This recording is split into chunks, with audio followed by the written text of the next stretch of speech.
studios in New York City. This is Charlie Rose.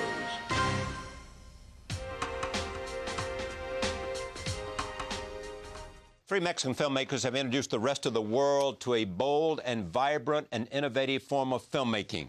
They join us this evening for a conversation about their work. They are Alfonso Cuarón. He grabbed critical attention in the United States with his English-language film adaptations of two classic novels, A Little Princess and Great Expectations. His next picture, Y Tu Mama También, earned him an Academy Award nomination. It preceded the biggest production of his career, the third film in the Harry Potter series. Here is a look at his body of work. What are you staring at? Don't you understand what I'm saying? You are alone in the world. Unless I decide to keep you here, out of charity. You know, I thought I saw you last winter around Christmas. I was driving down Fifth. It was mobbed. No, it wasn't me. I just got here. Well, actually, now that I see you, this guy was bigger. He's bigger. Fatter. Mm-hmm. And he had this long hair. Yeah, you thought that was me. Well, you know, I hadn't seen you in years. It has been a while. And here we are. Uno, no hay honor más grande que ser un charolastra. Dos, cada quien puede hacer de su culo un papalote. Tres, pop, mata poesía. Cuatro, un toque al día, la llave de la alegría. Bueno, se la propuso el sábado, no hay que hacerle mucho caso. Cinco, no te tirarás a la vieja de otro charolastra. Seis, puto el que le vaya a la América. Sí. Then let's give it a try. You feel ready? Just do it.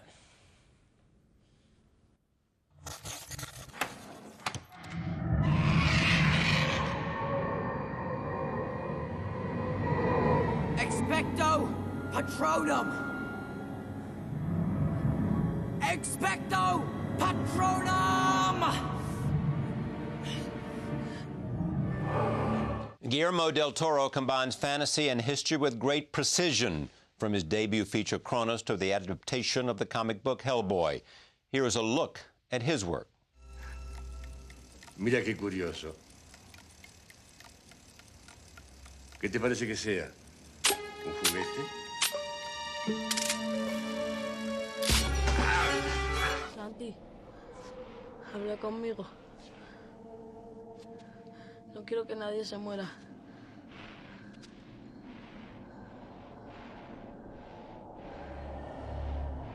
Muchas gracias.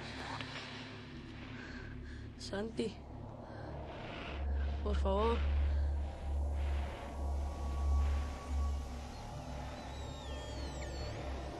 You and I, we have the same enemy.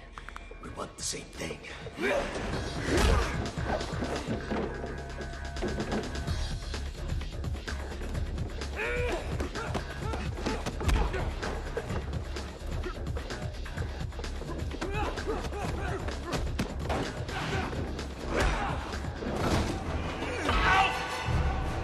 Hey! I'm on your side! Sure.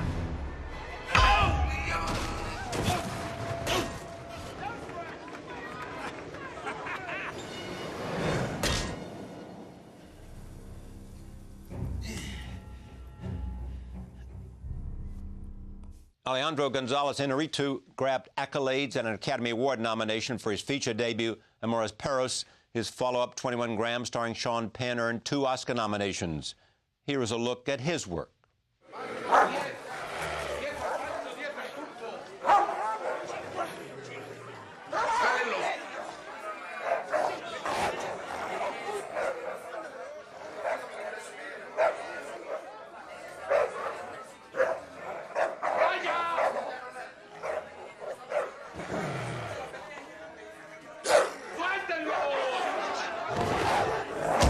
You mind if I join?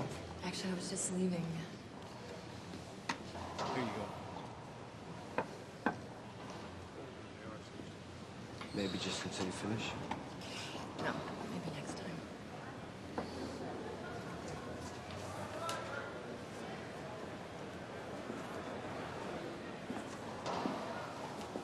Did you know that eating alone can cause kidney damage? And that's bad. Each of these directors has a new film in theaters this season. Here is a look at Babel, Pan's Labyrinth, and Children of Men. You don't think I tried?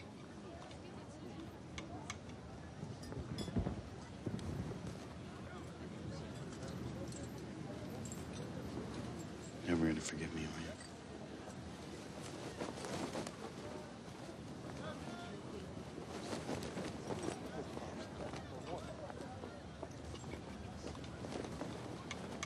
You know what I'm talking about?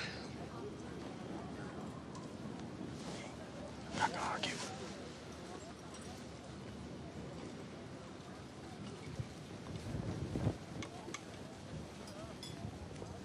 Okay.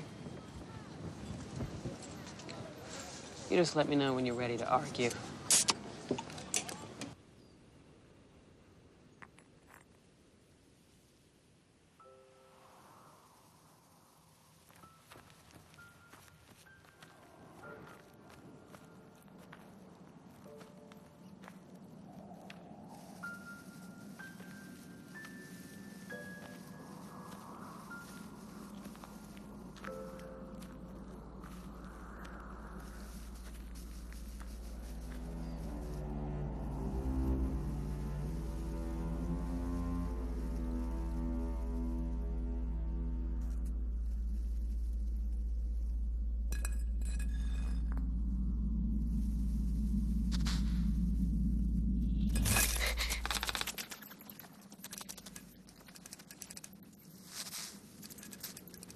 Did you get the papers?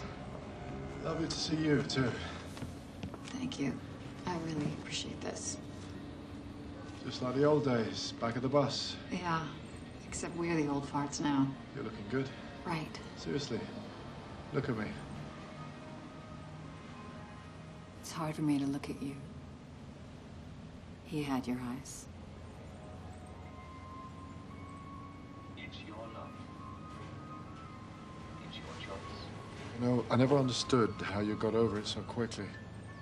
You think I got over it? No one could get over it. I live with it. I think about come him on, I mean, the way every you just seem day. to You don't move have a on. monopoly on suffering, you know. You always carried his memory like a ball. I About always my carried memories. him. You don't know what I move. feel or what... Oh, yeah, there you go. It's what you always do. When it gets tough, you walk away. Do your part. This is our stop. These three friends were also honored this year with the Gotham Awards World Cinema Tribute. I sat down with them on the evening of that ceremony, and here is that conversation. Alfonso, I said to you, I want to do a look at why the genius behind all these Mexican films, and you said, we'll do it. We'll put together a group of people to talk about it. So I'm pleased that we could do this. Tell me what it is that in terms, not friendship, which is clear we'll talk about, but in terms of what it is about what you do that's shared. What's the common denominator to these films that you make? Well, I think it has to do that. I consider Children of Men, Pan's Labyrinth, and Babel or Babel, sister films.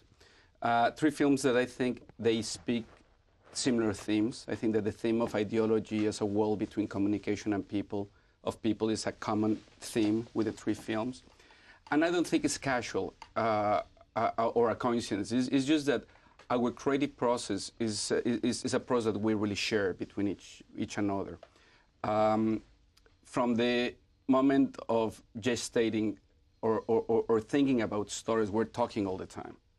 And then during the writing process, we keep on sharing our screenplays and being brutally honest with each other.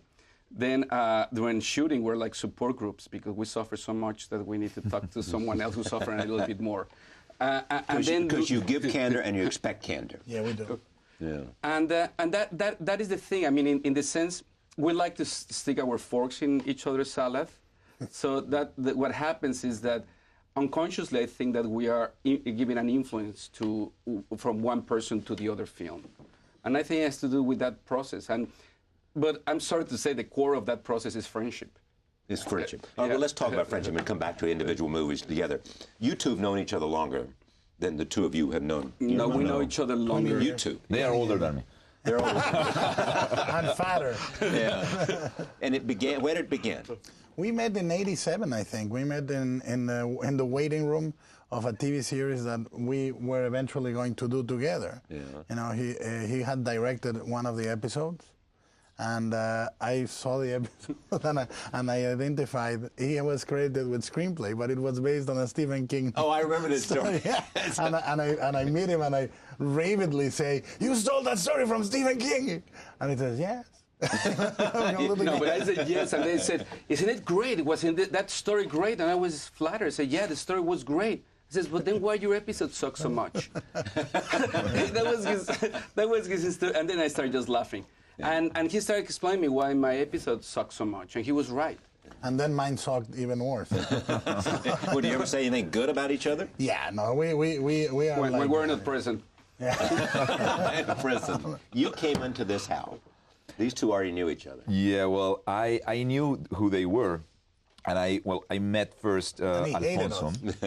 No, I met Alfonso because he was preparing, he was shooting actually. No, you were prepping Great Expectations, and I came to visit him just to introduce myself, and I gave him some, little films, that I have done, and he was very generous with me, and he basically helped me to develop self-confidence, to be courage to make my first feature film. Then when I was developing Amores Perros, which was my first film, I called him and he was always, giving me advice in the script and everything. I shot the film, and by a common friend that Guillermo and I had, this friend, Antonio Rutia, sent the tape to Guillermo, and Alfonso, and then Alfonso to you. Yeah. And then one morning at 6 a.m. in the morning, strangely, one guy called me and said, your film is a masterpiece, but you need to take out the second story of it, everything out. And I said, "Are you crazy?" So I admire you, but so during the next 10 days, I don't know why, so early he called me, just like going on about what to take out. I say, "If you are so brave, you should come here." And I have been in my house editing by myself 7 months, and I was getting crazy. And the film was 2 hours, 45 minutes, and I need to take down. So one day... He shows up. Yeah, he knocks the door, I go up, and there's this guy with the eyes like a kid like that. I say, "Hi, I'm Guillermo el Toro." So he went directly to the refrigerator. He ate like tons of food. My wife was like completely panicked. And I enjoyed the next 3 days like my happiest day in my life, fighting every day. And he helped me really at the end to shape the film. Was he right about what you should take out? Not all the time. No.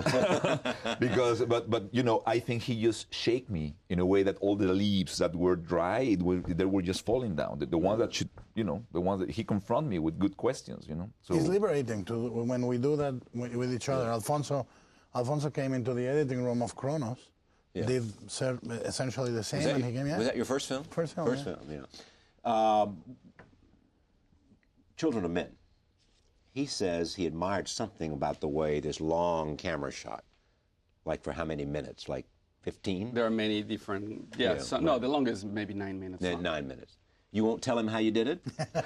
No, this is the thing, is that the reason we did those shots is that with Emanuel Lubezki, the cinematographer, we thought that the approach of this film, even though the canvas is way bigger and the production value way bigger, the approach would be the same as Si tu mamá también. Yeah. That meant that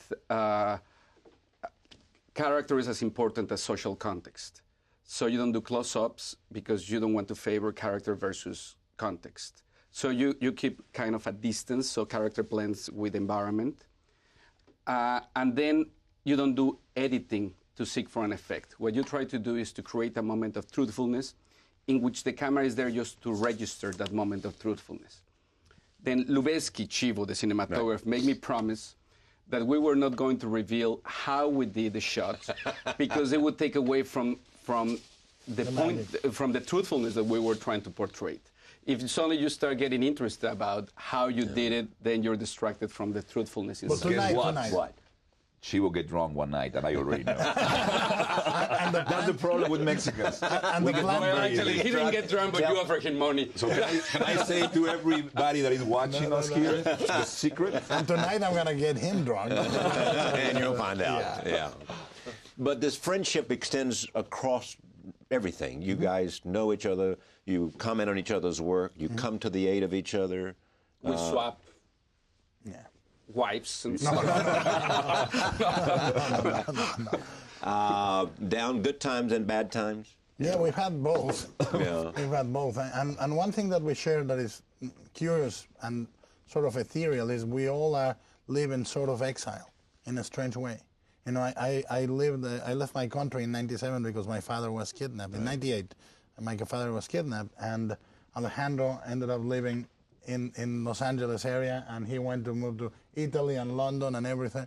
And we sort of share that too, that we are not currently living. We all keep homes in Mexico, but we're not currently living there. Well, you're in Italy now, aren't you? I'm between Italy and London. Yeah, and you're in Los Angeles. Right. But I think what Guillermo is saying is true. I think we share that anxiety that creates to be out of your country, but at the same time, that perspective that you get from being away and see yourself, your country, and understand yourself by others. And I think one thing that I have been realizing about our films is that the three of the films, we are middle-class families or guys that went out, and the themes that are explored in our films. Basically, what is very amazing is that we are fathers, we have kids, and the three films basically are driven by kids and the fear of that children fragile. Is crucial to each of the films you make. Or absence of children. It is said about all of you that you deal more with themes than you do with either character or story. Themes. Yes? I think so. I think what we were talking is sometimes story are just justification to hang themes that you want to explore. And cinema has that ability to, through images, you can explore different emotions without going into very specific things. You know? I think that's a very good point. Yeah. Valuing emotion. I think a character, the way that people normally talk about character in dramaturgy, it's almost an inherited form from the theater. And film has a way to not only create eye candy, but create what I call eye protein. Yeah, eye protein. Which is actually nutritious and defines, you know, you can define a character with that. Let me see your notebook. Oh, yes. Right. Yeah, this is the current one. You keep a notebook all the time. All the time. And you write ideas. Yeah, and you do what it says there.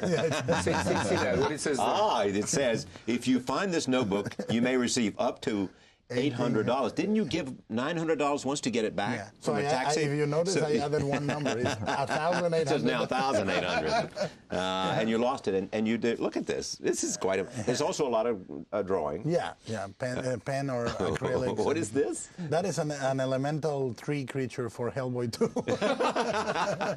But it's like that, you know. I'm halfway through it. Yeah, and is this from today, you think? No. The top note, it is from today. Yeah. Oh, it is to today. Yeah, it is. The prince has a long sword. Can I read this, or do you? Yeah, sure. Okay. You got, yeah. A thing like that, if nature didn't put it there, then it had a purpose. Somebody did. Somebody wanted it there.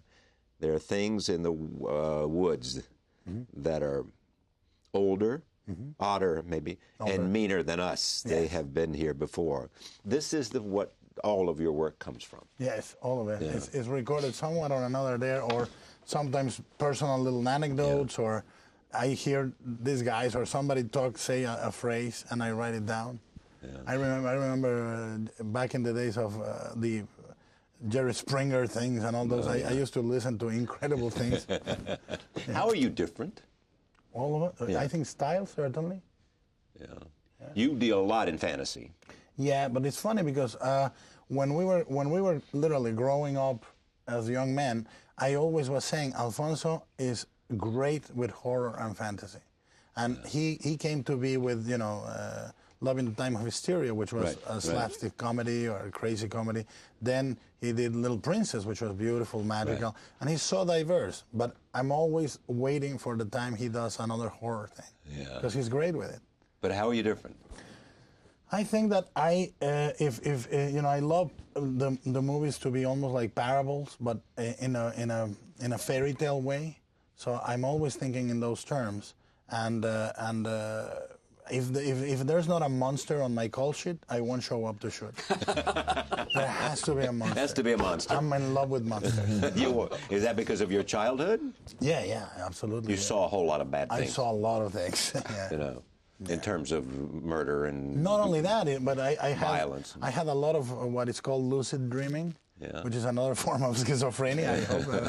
But I went, for example... You don't want to find out. No, but for example, when I was a kid, at midnight in the guest room in my grandmother's house, at midnight, a fawn would come out from behind the armoire, right at midnight. When the church was striking midnight, I would see the hand first, and then the goat face, and then the goat leg, and I would start screaming. And it was every night I slept in that room. I would go to sleep at 9, and I would wake up, or not wake up, at 11:30, 11:40, until midnight stroke, and it came out. Go figure. Yeah. And then what happened? How do you think? And then I screamed, and they took me. How do you think you're different? I'm thinner a little bit. More handsome. More handsome. Yeah, more handsome. Say it. Okay, 60 pounds. You think he thinks he's better looking at 100%. 100%. All the time they're teasing me. Anyway. He does. He does think it, doesn't he? He does. They're just jealous. Girls come talk to me. Sorry. Maybe it's a scarf. and you know, funny enough, they asked for his credit card number. What kind of girls are these? Exactly. That's what I believe. I mean, naive. No, anyway, I think the films that I have done are the same films. I mean, saying that I think the obsessions that I have been exploring in the 3 films, deals with reality and explore that vulnerable and fragile, relation between parents and children. So that's what Amores Perros is about, and about 21 Grams and the same Babel, right? Basically. So, and my approach. Babel is about children. It's about parents and children. I think the 4 stories, even when they have this political or social comment in it, and in a global scale, at the end are 4 intimate stories about parents and children. So, I mean, the 4 of them are about that very complex relation that we have. So I think, and my approach is more real. It's realism what I'm really interested in until now. So, for example, I don't know how they do what they do. So in a way that I admired, because I don't have to do nothing with monsters or fantasy. There's no room for fantasy sometimes in my films, and I would love to explore that. But one thing is what you want to do, and one thing is what you can do. And that's what my abilities are, but that's my world that I want to approach. Because of your reputation, is it easy to get the actors that you want? You got Brad Pitt, you've got Kate Blanchett, you've got Clive Owen. I think it helps to, in some way, at the bottom line, I think that it's how you approach them, and if they, in that moment, are connected with what you want to tell. And it's a kind of stories you're doing. I mean, isn't it, in the end, it's a kind of story you're doing? Yeah, but at the end... I remember Sean Penn, I told you before, was on the show and told me about seeing... Yeah, no, and I have the trust of Naomi Watts even without seeing the script 2 months before, because I think at the end, for all that make cinema, make films is an act of faith. At the end, you are jumping in the cliff, and the actors especially have to put themselves in the hands of the director, and it's a matter of trust. And obviously, if your past work can reflect something that they connect and they respect, and you respect them, it's a mutual respect that it has to step. And without that, I think it's very, even when you count with actors, even because you pay them a lot or whatever, but if they don't trust in you, it's a disaster. So I think everything is based on trust. So I think every film, if you create that good work or whatever they can see, they will trust you. And I think that helps. I think, obviously, the last picture really can tell who you are in a way. Harry Potter. Did doing a film like that with that kind of budget, what was the budget for children? Yeah, around 70, 80. And the Harry Potter was like 200. 200 or whatever. Yeah. Did it change the way you looked at movies at all, that you had that kind of budget? Well, the thing is that the process is exactly the same with a lot of budget or with not so much money. Yeah. In movies like Harry Potter, it's just that you have the extra element of visual effects, and it's like doing 2 movies at the same time, because you have to be doing your normal film together with filling up the gaps that are going to be done by visual effects. So, but even though it's like doing 2 movies, the process is exactly the same from the get-go. In Children of Men, it was more a territory in between the Harry Potter in terms of the creative approach, and one more time, like Y Tu Mamá También, that was like a $2.5 million film. But the approach, even the shots that Guillermo is talking about, that they look very complicated. But the thing is that the way you do it is just the way you do it in Y Tu Mamá También. You just stage the thing with your actors. It's just that the scene is going to be longer this time, and maybe you have more elements because you have special effects and stuff. But the approach is exactly the same. I don't see much difference between small movies and big movies. Will you move back and forth? Oh, yeah. Oh, yeah. I mean, I think that probably my next movie is going to be a tiny film in Mexico. Mm-hmm. On what subject? Children. Yeah, deals with children, too. Deals with children, deals with the family in the 70s in Mexico. Are you really, think about this now, because I raised this question at the beginning, that somehow everybody talks about it, has an admiration from it. The best filmmakers admire what you guys have done in your individual way. I mean, is it that different in terms of how you perceive filmmaking and what you do than the rest of the world? I think that there's a point of view that is inevitably Mexican. Yeah. In certain things we have. I've said this before, is one thing we all share is a distrust for institutions. Inherently. And authority. And authority. And I think that is, and the willing to, and this comes all the way back to the days we were doing the TV series. Yeah. Together, we would talk to each other and he would say, I'm going to do my episode all in green. Or I'm going to do my episode all with a dolly. Yeah. To learn to use the dolly. Yeah. And I used to say, I'll do it all in the solves. And they were like willing to have fun with what we do, but and the willing to take form and make it part of the storytelling in a very, very, in almost like writing with colors and textures and camera and film. It's a strange vocation. I don't know. But in that sense, I think that what made the difference in our process was Alejandro. Yeah, when he came with Amores Perros, because Guillermo and I were in a process of trying to sort form out, and suddenly Alejandro came with themes. Yeah, and as he said, Guillermo says, and then we learned that by the mere will, you can change, you can use your form to enhance the theme. Yeah, it's an act of willingness. And Amores Perros will be seen as a turning point. Yeah, I would think so. Yeah, I would say so. Yes. I mean, for us, it is. I mean, it's his first film. Did you know that? In a way, Did you have any sense of that at the time?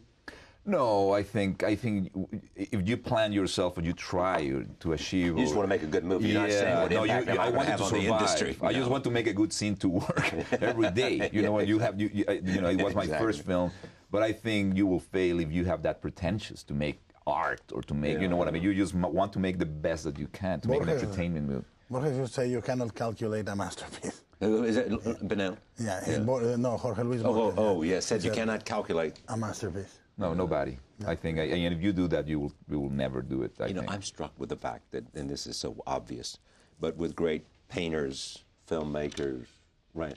It's hard work, and they just set out to do it block by block by block, trying to tell a good story, whether it's the theme or whether it's a character study or whether it is a great story that they want to engage the audience. Whether it's a painter, it is just hard work putting it together, inch by inch, piece by piece. Don't you agree? Yeah, that's what you just said. No, and it's, in the case, the way I have been working the narrative structure of my film, so I was in Babel, I was completely panicked because this film took me 1 year to shoot, basically. And I was shooting some things in Morocco, and then that I know that it will be together with something that I would shoot almost 1 year later in Japan. Yeah. And when I was shooting in Japan, I forgot what I shot there. So it was like puntillism, that I was creating little mosaics. And I was trying to get something that make a whole film. And that, for me, that the key that Babel works, if it works, is because there's a theme that joined. There's no physicality links, but it's in a spiritual, thematically, emotionally. Yeah. But it's about that. It's to be putting things. Yeah. And then when I saw the first time that thing, then you find the things that you want to say, but you have to be working in the micro, and then to reveal at the end in the micro, in the macro spectrum, what is there. Maybe you find it very. Just take Babel. Am I saying that correct? Yeah, Babel. Babel is in Spanish, Babel. Babel. The use of color. Did that come from you or your cinematographer? Well, I have to say that Rodrigo Prieto and Brigitte Brock, which are the my DP forever and my brother, and I have been working with him before I became a feature film, and Brigitte Brock, I think both of them, and they design, and obviously we have meetings, and they really, you know, Brigitte Brock, which is a production designer, always came with this idea in color palette that she said, okay, I think I propose that Morocco should be more in the orange kind of thing, like in the desert. Mexico should be red, very bright, and the other one should be purple. So she was playing all like. And what about Japan? Yeah, like how do you say purpura, like the shirt of this guy, like small purple. Yeah. But she wants to have a palette of always reddish kind of thing. Yeah. And then Rodrigo began to design the film, and we talk about what we need, and we shot in 16 millimeters Morocco, then we shot in 35 millimeters Mexico. And then we shot in anamorphic lens, the Japan thing. So it was a huge, different of texture. So we were even stretching even more the diversity of the elements, and panicking and just crossing fingers what will happen at the end. But I will have to say that Rodrigo, which is more like a painter, he really helped. For example, Rodrigo has this genius idea to have anamorphic lens in Japan because that anamorphic lens gives you very few depth of field. So basically isolate the character and everything else is completely out of focus. So that enhances the isolation of this deaf Japanese girl. So those kind of things really, I think, Rodrigo, and paint emotionally in the disco scene with the Strobo's coldness and the color in the beginning, So I think Rodrigo is a painter, and Brigitte really helped him to sculpt all that. But obviously, it's a collaborative thing. But you have to design and think about that everything. Was it hard to get that performance from that young woman? This is a story of a young Japanese adolescent who's coming of age sexually, and she's deaf. I would have to say that the first time in my life that I have dealt with non-actors. So 90% of the people without the stars that everybody knows are non-actors, and I work with non-actors. What's a non-actor? Somebody that's just you go to the shopping mart. All the Moroccan people that you see beside Brad Pitt and Kate Blanchett, all the people that you see, all the Kate's family, all what's surrounded are people from very humble Sahara people that has never seen a camera. They don't have plumbing. They don't have a light, and all these people did that job. But for me, directing non-actors in a language that I didn't understand in Arab and in Berber, and then mix that with Kate and Brad, it was madness. And in the Japanese section, all the people that surround her, it was real deaf Japanese teenagers. So it was difficult, but I have to say that Rinko Kikuchi or Adriana Barraza, she was in character since the first day I met her. I thought that she was deaf, and she was not deaf, but she has a discipline and a spirit that is. I mean, there was some scenes that were really difficult for her, like the policeman and the encounter and that we shot like 3 days continually because it was very hard. But she made my life easy. She's a fantastic actress. All right, now let me just go, and we start about friendship. Did you see this? What did you think of this movie when the first time you saw it? Babel? Yeah. Well, I mean, before it was released, before he'd edited it, when you saw a rough cut. It was great because by then we know each other, and Alejandro came to the editing room of Pan's Labyrinth, and he helped me remove 10 minutes out, and I saw it, and I did something that I'm going to confess for the first time, because I saw it, and I said, it's a little long, it's about 12 minutes long. The next time I would see it, he had taken a chunk. But I actually said to him something that I'm going to confess now. I said to him, like 2 days later, he said, so what do you think? Because we always argue. He said, no, it's not that long, maybe this, maybe that. And then I talked to him the other day, and I say, a friend of mine saw it in a screening. And he said, who was it? I said, a friend of mine. He said it was a little long. Really? And then he took out the minutes. And then when we met again, it was already 10 minutes shorter. No friend at all, you. It was me, but he wouldn't listen anymore. Mexican tricks. Mexican tricks, man. Did you see it? I mean, this is the thing. They were editing both their movies in Los Angeles. I was in London. Yeah. So everything was on the telephone more than anything else. So he'd call up, give me a conversation on the telephone. We go from family life to everything. Yeah, and our conversations, they have a narrative structure of an Alejandro film. Begins with the end and then goes a little bit with the beginning and then you come back to the middle and stuff like that. But with Babel, because I knew the script so well, then I talked with Alejandro while he was shooting, and then in post-production, he was editing, as I was editing my film, and he was telling me how, first, he was so excited because he said, I'm going to edit this like in 3 weeks. I already edited the first 40 minutes, and it's going so easy. Next call was, oh my God, I didn't consider that this is not 3 stories, it's 4 stories, and it's more difficult to juggle 4 balls than 3 balls. And then the 3 weeks, expanded like in 4 months. No, it was 6 months. But a piece like this, in the editing room with Stephen Morrione, I think you have to discover, you bring to the editing room stones that are completely virgin, like pure. And then you have to and find the elephant that you thought that stone happened, and then you suddenly say, there's no elephant here. And then, okay, the next, okay, there's a little piece, there's the tail. Okay, put the tail. And he's panicking. It was 6 months, and it was difficult to find what links this, to make the film a film. And for me, what is amazing when I saw the film was that throughout, I kept talking with Alejandro about concerns that I have with the script of plausibility in many cases. Plausibility, yes. Because you got 4 stories and how they're connected. And not only that, certain situations inside the story that if they will be plausible, if I would believe the whole thing. And that's the first thing that when I saw the film is that I knew the story so well, I knew the script so well, and I was so connected to the screen. The whole thing kept on happening, happening. I never questioned any single bit. I was just engaged with the whole thing. I found myself in a very emotional state towards the end of the film, and it's as if he is what he does with his stories. He has a story, but then the reality that he explores while he's directing the film, I think, is what really makes the film. And it was a treat when I saw it for the first time. When I saw it the first time, what I felt, which is that Alejandro has this sort of Old Testament kind of biblical, apocalyptic view of humanity, but very generous, It's like, and when I see his films, but especially this, when I saw it, it ended, and I said to him, I'm going to go and apologize to everyone for anything I have not even done. Because I feel so, it was so harrowing. I said, I'm going to go call my mother, call my wife, and say, I'm sorry. But I tell you, the same thing is when I saw Pan's Labyrinth. In Pan's Labyrinth, I had concerns with the script, but when I saw the film I saw is the story that you told me when we have verbally when we have dinner before you even start writing the script. It was as if when you saw the film. In there was a main line between what he said and what you saw. It was just exactly what.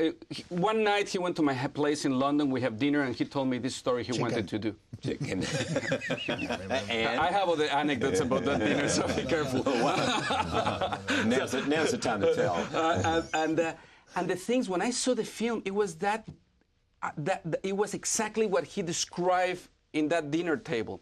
It was not so much the script. The script was great. It was fantastic. But what it was great, it was that emotionally was that thing that he described in the dinner table. And again, I saw it as if I never seen it before, as if I didn't know anything about that story. And again, that ending that I find it so complex, in which the liberation by death of one character is the grief of the character that stays behind alive. Right. It's something that it's so impossible, almost impossible to describe in words in a page. It had to do with the combination of the images and the performances that it makes everything come together, and it has to do with the thematic faith that Guillermo has in his material. I think that something that they have in common is that they have a big disdain for safety nets. Yeah. You know, is they use What he's talking about, that he's shooting in Japan, and he doesn't even remember what was that he was shooting in Morocco 6 months before. And he just has a faith that what he's doing is the right thing, but there's no safety net. There's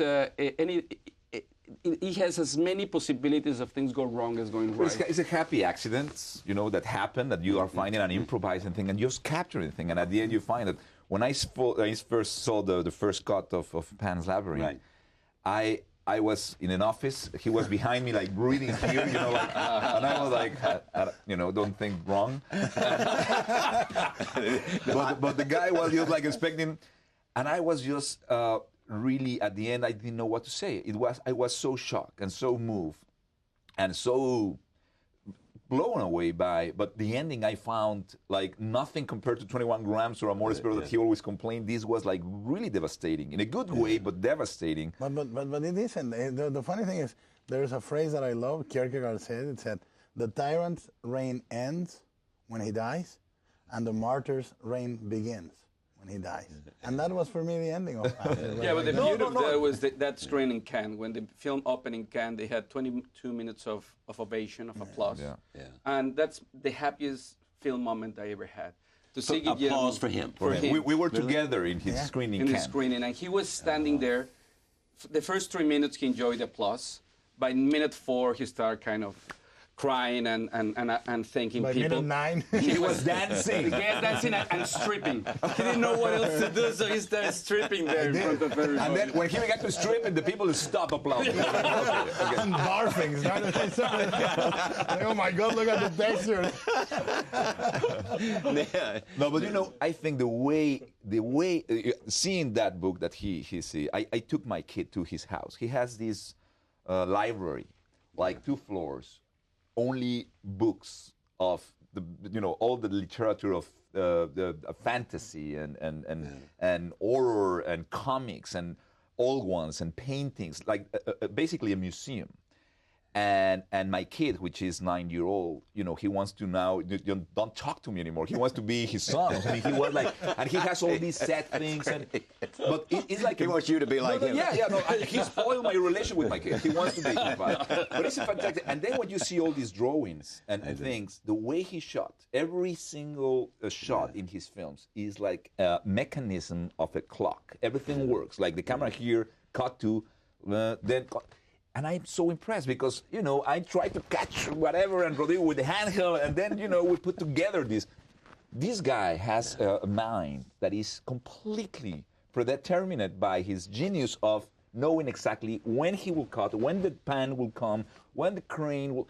And it's like a mechanism that I enjoy. It's like a dance. It's like a Hitchcock. That's the big difference between... That's the difference. You've seen like your movie before. Yeah. The colors, I will never listen to someone coming in with an idea for a color or a texture. I'm like a dictator. I say, these are the textures, these are the shapes, these are the colors, for these reasons. And on the other hand, what I do, which is a miracle, for example, I have never learned to use a light meter, and nor do I want to. I know the lenses, but I see the light, and I tell Navarro, I ask Navarro, my DP, I say, is this area black? Is this the black? And he says, yes, this is the black. And I kind of go like this, like a kid. I go, okay, that's the black. But I never comment on the light. I tell Navarro, is this soft light or is this? But the color, the texture. So each of us has an area with the collaborators, I think, of trust. And but that very specific thing, the difference between the two of you is that you have the movie in your head, and you feel that your responsibility is to translate what is already there. Yeah. Alejandro is finding the movie as he goes. Yeah. He's like Livingstone. And you're halfway. Yeah. I'm a little bit halfway. Now you find the difference. I do. And you'll find out that the real handsome one is not him. It's halfway. Okay, and the real thin one is not you. This is like a virtual reality. He's been nominated, as I think Labyrinth is nominated as the Mexican selection for the Oscars, yeah. For the Oscars. Mm-hmm. Now, are all of you ever competitive in terms of awards or in terms of anything? Competitive rather than supportive? No. I don't think so, no. There's no ego here. other than... We were helping each other to reach Cannes, for example. I give an example. Oh, yeah. He gave up his nomination in Mexico as best film in Mexico. He didn't seek it. He didn't seek for it. Just handed to pretty much opening the space for Pan's Labyrinth. You did that because? Because we talked and we said, well, I think what makes sense, and I can put that film as a foreign language film. Right. But we talk about together and as a friendship, say who really can be best, or who can really perform better. Which film would be benefit for that nomination? And clearly this was what. The three of us said, let's send that. But you can put yours up for. Yeah. Oh, yeah. But also, you don't know. You never know. I mean, the only thing we said is the Academy in Mexico then in turn can do whatever they want, or they can. It's a democratic vote of hundreds of votes. But we said it's almost like, look, if you're in the way, we're gonna split the votes. It happened to us actually in a strange way in the past, where we split the votes between Y Tu Mamá También and Devil's Backbone, and they ended up sending a third film. And we talked about it, and I said, if you go in, it's not a shoo-in, but it will be harder. You know what I think is that I think we never made the decision because the price of the award. I think it's more that the film it has a smaller distribution can be seen by more people. If he get a nomination, it will be an opportunity not to win or not. It will expand the possibilities that people see his film. That it needed more than Me or Children of Men. And the best word for us is like what is happening tonight, because it's a Gotham. It's a word in the three of us. Yes. So we're going to just hang out and get drunk together, get drunk, go up there, and finally he will confess. No, but the other thing that is nice is I think the sign of a true friendship is when you forgive success. That's you forget or forgive. You forgive success. Yes. You are able to. When he won at Cannes, I felt as happy. And this is not just publicly saying. I mean, this is like really felt happy being in their first exhibition of the movies of each of us. He wrote me a beautiful letter, a love letter in the newspapers in Mexico after Babel got the best director in Cannes, and the next day he published a letter of how what I mean. And I think. I'm not. I think we are not competing in that sense. I think it's very childish. I think the films are very, different, and it's kind of a little game. But at the end, you can't compete in art. When you switch envy into admiration, it's an amazing liberation. It's easier. It's easier, and it's so constructive in many ways. And also, it has to do with our personalities. Personally, I've never been competitive because I always lose. Says the guy that grows over $800 million. Yeah, exactly. But don't worry, do you? No. I personally think I'm thin. So there you go. Yeah. And I'm an ugly guy. Right? Yeah. No, but at the same time, it's very I'm clear. I'm ugly, so it's Alejandro is our award kind of friend. Yeah. He's your award kind of friend. Yeah. Which award? My wife. If we had to bet, I think Alfonso and I would secretly put our bets on him. We may bolster and everything, but if we were wanting to earn some money, our bets would be on him. Yeah. That's the guy. I say that we did our first films. Curiously enough, our first films won the same prize in Cannes, Kronos and Amores Perros. Yeah. And I remember Alejandro called me after when Amores Perros was choosing the festival, and he said, "Which festival do you think is best?" And I said, "The one where you win. It doesn't matter which one it is." Thank you all. No. It's a pleasure to have you. It's everything that I'd hoped it would be. Thank you very much for you. But you have to say who is the most handsome one. Okay, it's mine. It's him. No. Thank you very much, and congratulations. I know you leave this table to go receive an award. It really is everything that I'd hoped it would be, and your work is extraordinary, and I hope we can do this again. We'll just pick up and see what happens. Thank you so much. I'll be thin by then. Thank you. Thank you very much. Charlie. Thank you. Thank you.